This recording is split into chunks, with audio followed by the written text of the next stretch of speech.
What up, what up? This is Lupe Fiasco, and you're checking out Groundbreaking Video Productions. You heard?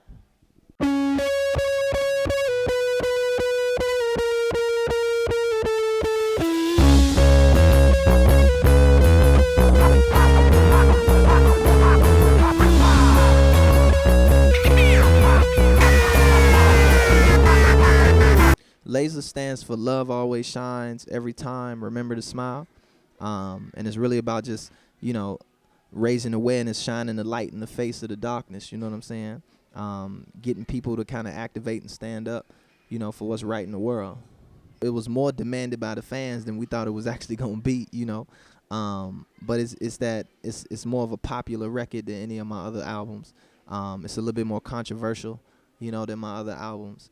And it's a little bit more accessible, you know what I'm saying, than my other albums. You don't have to be a hardcore Lupe Fiasco fan to get it and rock with it and like it, So it's a good thing. The hold up on Lasers was basically just kind of not necessarily a misunderstanding, but more so just kind of like that classic battle between artists and label. You know what I'm saying? Doing the songs and making the music and making the moves that I want to make, and them wanting me to do the music and make the moves that they wanted me to make.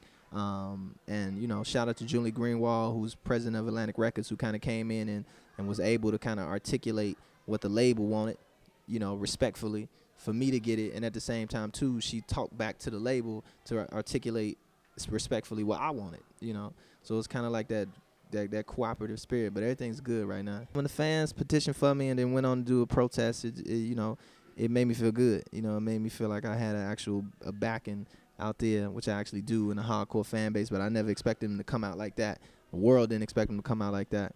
So it made me feel good. Me and Pharrell and Kanye got a group called Child Rebel Soldiers, and it's kind of more like a side project, just to do for not really like a real serious thing that we putting everything into, but it exists. We do records. We might put out an album soon. We'll see.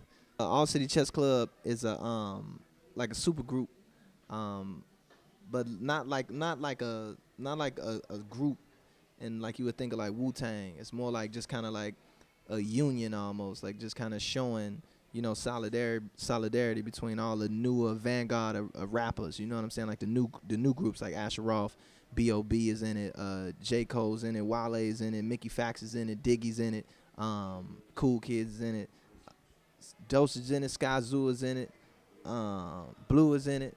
And it's more. It's really and it's gonna be more than that. The way it's looking. So All City Chess Club is kind of like, it's hard to get 14 dudes on one song. So it's more about just kind of like making sure we all just staying in contact with each other and aware of whatever got going on. So All City Chess Club was an idea between myself, 3H, shout out 3H, Charles Hamilton, and the Cool Kids. We was all all just happened to be in L.A. and just was like, yo, while we here, let's do a song.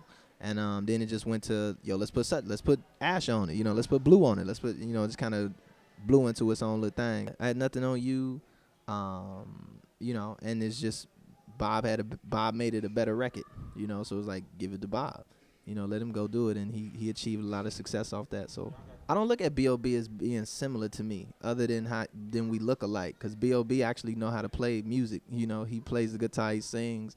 I think he's less of a rapper and more of a musician, than anything else.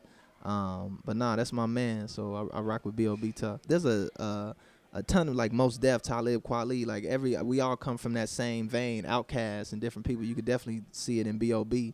We come from kind of the same soil, share some of the same influences. So that kind of carries over into us and what we do, and we are like like you said, we are like in that way because we come from some of the same places, Well, for me, I always try and keep my music positive, always look at what everybody else isn't doing. You know what I'm saying? And do that. I look at my music as just kind of being the balance. You know what I'm saying? Right now, it's just a lot of negativity in the commercial space. So for me, I just feel it's my obligation artistically. But at the same time, too, almost like a business decision. You know what I'm saying? To kind of take care of and handle the people, the customers that they missing. You know what I'm saying? Because the majority of people don't really want to hear the negativity, every day like that. They want other type of music that they can vibe with and sit down with. And as you can see, a lot of the negative music don't really sell like that. You know what I'm saying? It ain't like going platinum in a week kind of situation. They got to work just as hard as the conscious and the positive rappers at the same time. So for me, it's just kind of like a choice. I feel better about knowing that I put out positive music at the end of the day when I look back at my career, as opposed to putting out negative music. You know. I'm Muslim. I was born Muslim. Islam is always a misunderstood thing. Any religion is misunderstood. You know what I'm saying? Religion is about faith, and it's kind of hard to explain faith to people because faith isn't something that you can measure or something that you can kind of two plus two equals four kind of situation. You know what I'm saying? It's like a 2 + 2 = 5 kind of thing. So with any faith, it's always misunderstandings and misconceptions about it. Islam, I just think is because it's been put in the public eye so in such a crazy way via movies and just the way the press, there's like such an ignorance about it, that anytime anything happens, it's kind of like scared. Everybody kind of like jumping to conclusions about it. But at the same time, too, a large part of the public, understands it.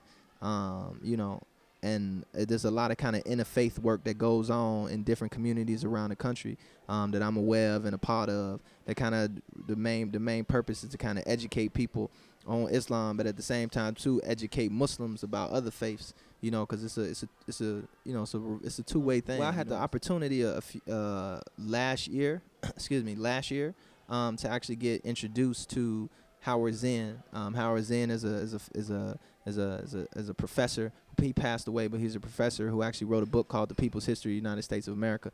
And the People's History of the United States of America was kind of like the history of America written by the people, not by the generals, not by the politicians, not by the rich people. It was written by the poor people, and it was the experiences of like the slaves and experiences of the abolitionists and the union workers and just kind of the everyday activist in person. And I actually got a chance they actually did a documentary about it. It had like people such as myself and celebrities, Danny Glover, and a ton of other people, musicians, John Legend, artists and musicians and actors come out and actually read pieces from the book. And it was called The People Speak. And I got a chance to meet Howard and got really involved with the project and the book. And it's a good thing. I think it's something that everybody should read. It's a big book, but I think it's something everybody should at least try and get into.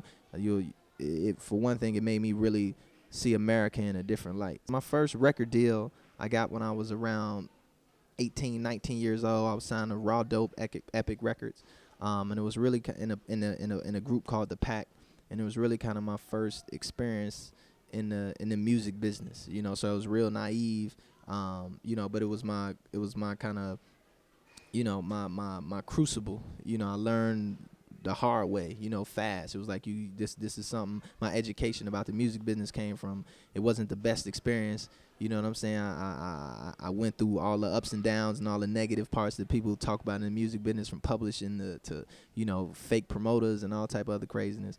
But I don't regret it. I go through it again, to get the learning experience and the things that I know now.